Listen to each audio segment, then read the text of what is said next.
السلام علیکم ورحمۃ اللہ وبرکاتہ۔ بسم اللہ الرحمن الرحیم۔ دوستو، امام احمد بن حنبل رحمۃ اللہ تعالی کو حکومت وقت نے گھر میں نظریں بند کر کے رکھا تھا، کسی کو ان سے ملنے کی بھی اجازت نہیں تھی۔ ان حالات میں سرزمین اندلس سے ایک پرعزم اور باہمت نوجوان امام احمد بن حنبل رحمۃ اللہ تعالی کی خدمت میں حاضری کے لیے بغداد کی جانب روانہ ہوتا ہے۔ اندلس آج کل اسپین میں واقع ہے۔ یہ 20 سالہ طالب علم، جس کا نام بقی بن مخلد رحمۃ اللہ تعالی ہے، گھر سے نکلتا ہے۔ وہ امام احمد بن حنبل رحمۃ اللہ تعالی سے ملنا اور حدیث پڑھنا چاہتا ہے۔ ذرا تصور کریں، کہاں اندلس اور کہاں بغداد، ہزاروں کلومیٹر کا فاصلہ ہے، مگر جسے علم کا شوق ہوتا ہے وہ فاصلوں کو نہیں دیکھتا۔ اگر اسے علم حاصل ہو گیا تو فضیلت، مقام، مرتبہ اور حق تعالی کا قرب سب کچھ حاصل ہو جاتا ہے۔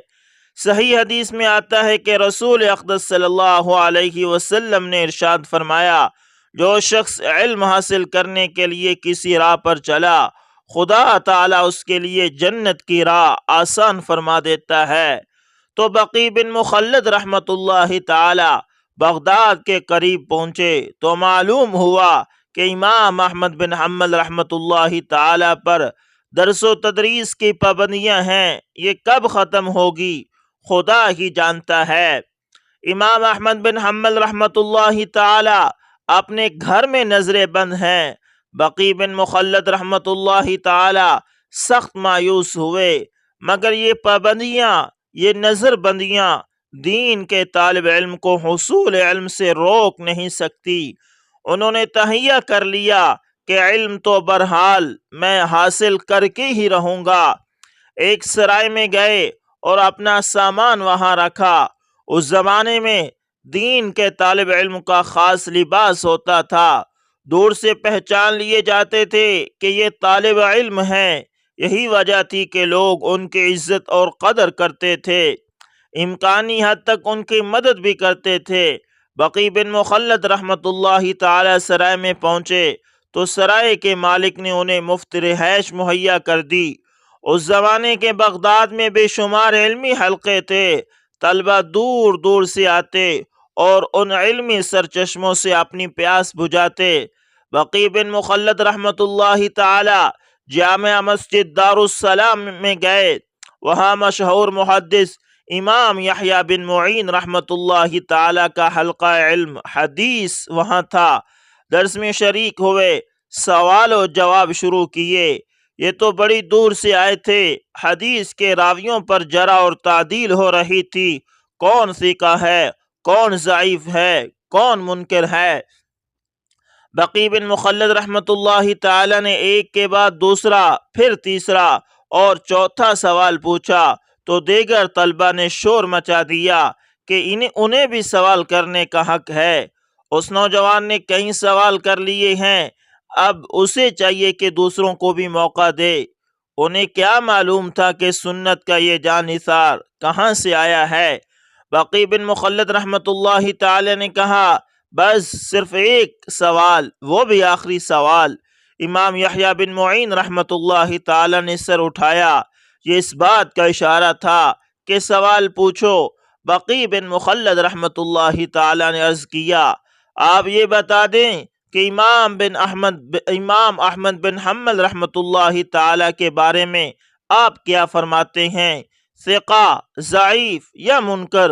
سوال تو زیادہ مشکل نہیں تھا، مگر حالات ایسے تھے کہ امام احمد بن حنبل رحمۃ اللہ تعالی کی تعریف میں کچھ کہنا خود کو آزمائش میں ڈالنا تھا۔ استاد یحییٰ بن معین رحمۃ اللہ تعالی نے حالات کی کوئی پرواہ نہیں کی۔ امام احمد بن حنبل رحمۃ اللہ تعالی کے ذکر پر ان کا چہرہ تمتما اٹھا، کہنے لگے، تم مجھ سے امام احمد بن حنبل رحمۃ اللہ تعالی کے بارے میں پوچھتے ہو؟ وہ صرف ثقہ ہی نہیں بلکہ فوق الثقہ ہے، یعنی وہ ثقہ کا بھی استاد ہے۔ ارے ہم کون ہوتے ہیں ان کے حوالے سے بات کرنے والے؟ وہ امام اہل سنت والجماعت ہیں، وہ تو بڑے اعلیٰ مقام پر فائز ہیں۔ امام یحییٰ بن معین رحمۃ اللہ تعالیٰ کے حلقہ درس کا وقت ختم ہوا۔ بقی بن مخلد رحمۃ اللہ تعالیٰ نے امام احمد بن حنبل رحمۃ اللہ تعالیٰ کے گھر کا پتہ پوچھا۔ لوگ ڈر رہے ہیں، اشاروں میں بات ہو رہی ہے۔ گھر معلوم ہوا تو بقی بن مخلد رحمۃ اللہ تعالی اس طرف چل دیے۔ امام احمد بن حنبل رحمۃ اللہ تعالی کا گھر بڑا ہی متواضع گھر تھا، مگر یہ حکومتی خفیہ ایجنسیوں کے کرندوں کی نگاہ میں ہے۔ یہاں کون آتا ہے، کون جاتا ہے، گھر میں کون داخل ہوتا ہے، سب کچھ نوٹ کیا جا رہا ہے۔ امام احمد بن حنبل رحمۃ اللہ تعالی اپنے اس شاگرد بقی بن مخلد رحمۃ اللہ تعالی کے لیے خاص اہتمام کرتے اور اس سے محبت بھی کرتے تھے۔ اللہ اکبر، اللہ اکبر۔ تو حضرت بقی بن مخلد رحمۃ اللہ تعالی نے امام احمد بن حنبل رحمۃ اللہ تعالی کے دروازے پر دستک دی۔ امام احمد بن حنبل رحمۃ اللہ تعالی نے دروازہ کھولا، پوچھا کون ہو؟ جواب ملا، میں غریب الدیار مسافر ہوں، حدیث کا طالب علم ہوں، بڑی دور سے آیا ہوں، آپ سے حدیث پڑھنے کے لیے یہ سفر طے کیا ہے۔ آپ رحمت اللہ تعالی نے پوچھا کس ملک سے آئے ہو؟ جواب ملا، بہت دور سے آیا ہوں۔ ارے افریقہ سے آئے ہو؟ کہنے لگے وہاں سے بھی دور، بہت ہی آگے اندلس یورپ سے آیا ہوں۔ اچھا، اتنا لمبا سفر، اب تم کیا چاہتے ہو؟ بقی بن مخلد رحمت اللہ تعالی نے عرض کیا، آپ سے حدیث پڑھنا چاہتا ہوں، اسی ایک غرض سے بغداد آیا ہوں، اس کے سوا مجھے دنیا کا کوئی کام نہیں۔ میں تمہاری مدد تو کرنا چاہتا ہوں، پڑھانے کے لیے تیار ہوں، مگر میرے سبق پڑھانے پر تو سخت پابندی ہے۔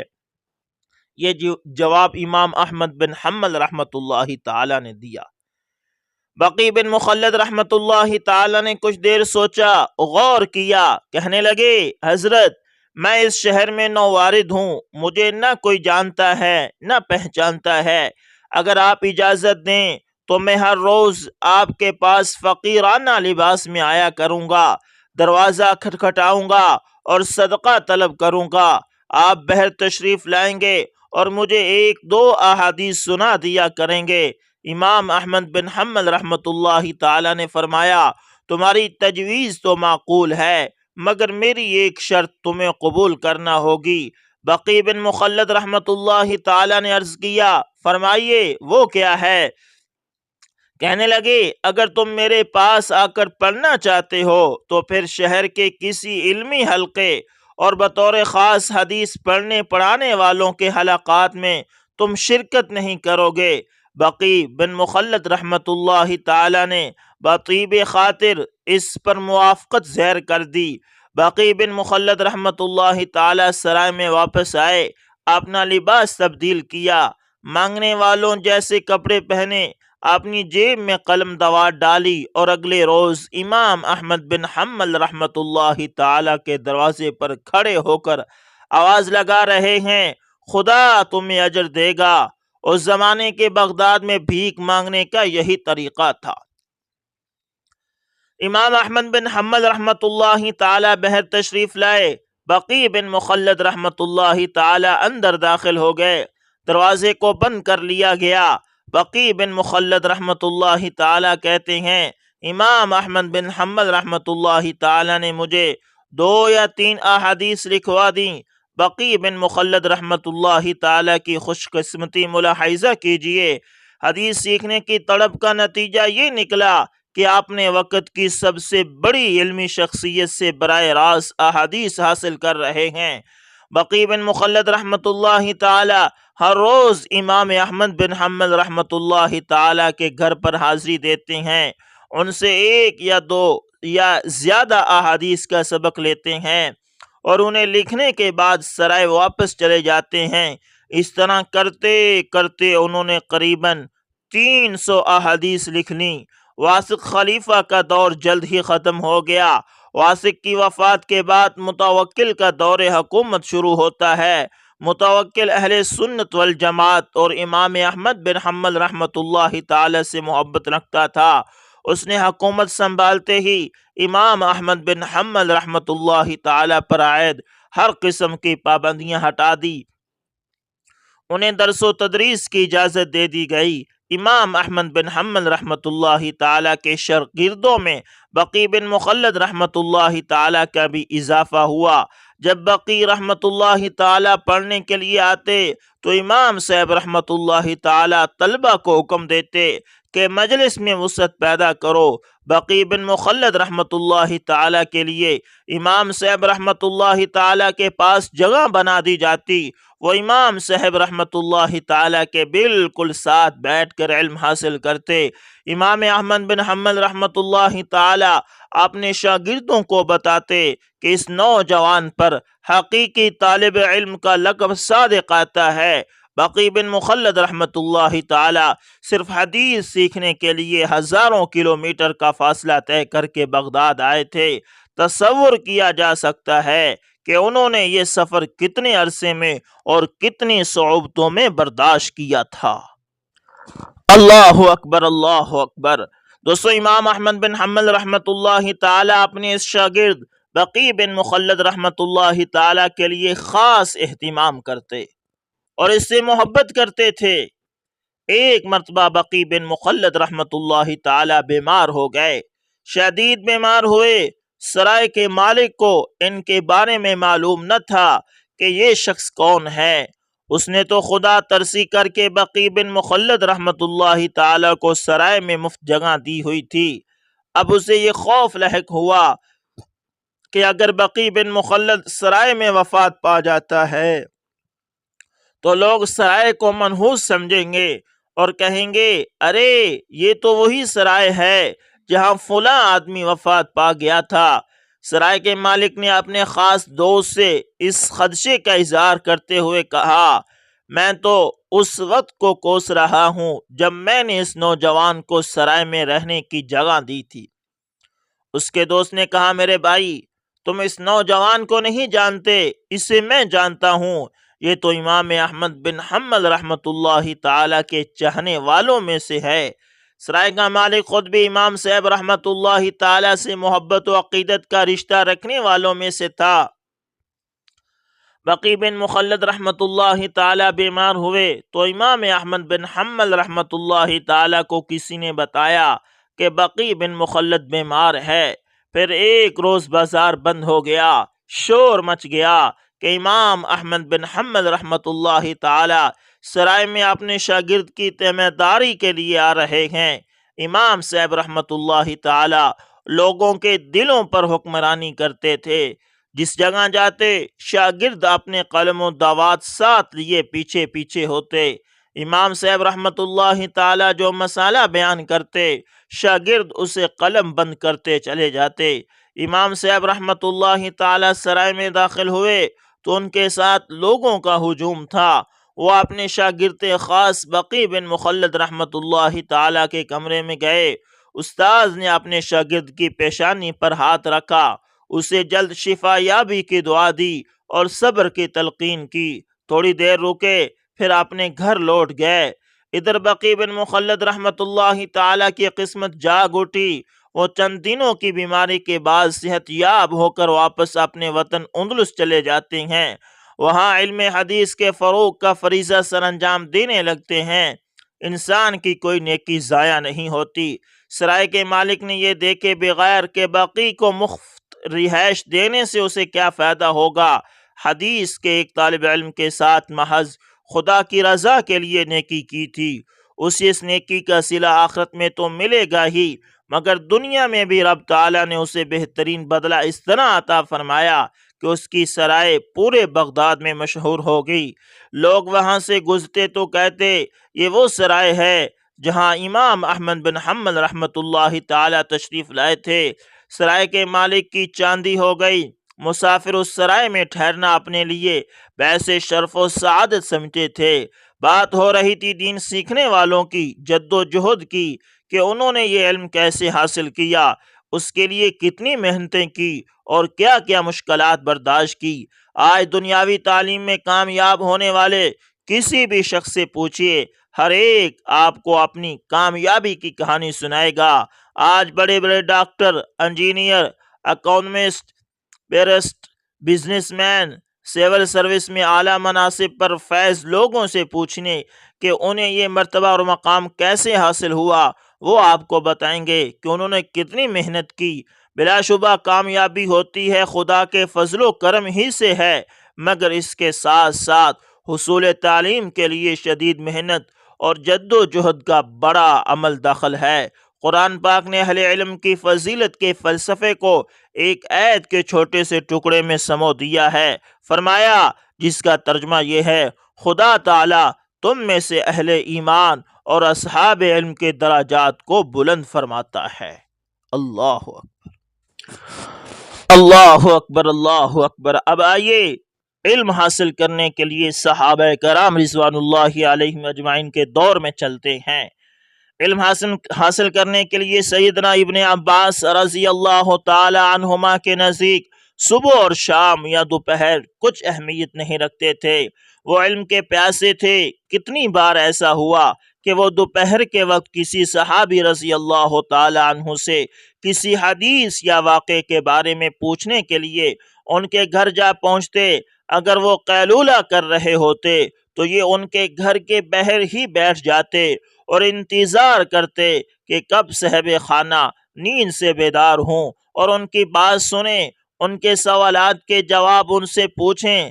بعض اوقات وہ گھر کی چوکھٹ پر ہی لیٹ جاتے، گرم اور تیز ہوائیں چلتی تو گرد و غبار سے ان کا چہرہ مبارک اٹھ جاتا۔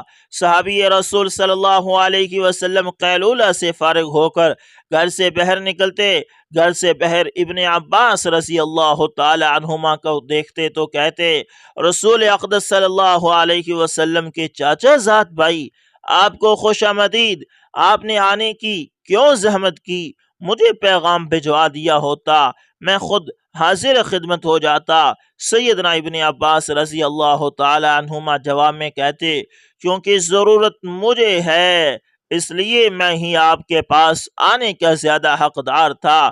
پھر وہ ان صحابی سے سوالات کرتے اور وہ صحابی سوالات کے جوابات دیتے۔ علم حاصل کرنے کے لیے علماء کرام نے دوستو بے پناہ قربانیاں دیں اور محنتیں کی ہیں۔ ایک عالم دین کا کہنا ہے کہ مجھے دوران تعلیم ہریسہ، دودھ، گوشت اور دلیا سے بنی ہوئی ڈش کھانے کا بڑا شوق تھا۔ میں اس خواہش کو ایک مدت تک اپنے دل میں چھپائے رکھا۔ بارہا میں نے کوشش کی مگر میں ہریسہ خریدنے میں ناکام رہا۔ جانتے ہیں کیوں؟ اس لیے کہ ہریسہ بیچنے والا اسی وقت آتا تھا جب ہم استاذ کے پاس پڑھ رہے ہوتے تھے۔ یہ کیسے ممکن ہوتا کہ ہم اپنا سبق چھوڑ کر ہریسہ خریدنے چلے جاتے؟ امام مالک رحمت اللہ تعالیٰ کے ایک شاگرد کا نام یحییٰ بن یحییٰ اللیثی تھا۔ یہ مسجد نبوی صلی اللہ علیہ وسلم میں امام مالک رحمت اللہ تعالیٰ سے حدیث پڑھتے تھے۔ ایک مرتبہ مدینہ شریف میں ہاتھی آ گیا، کوئی شخص لے آیا ہوگا۔ مدینہ شریف کے اکثر لوگوں اور طلبہ نے اس سے پہلے ہاتھی کبھی نہیں دیکھا تھا۔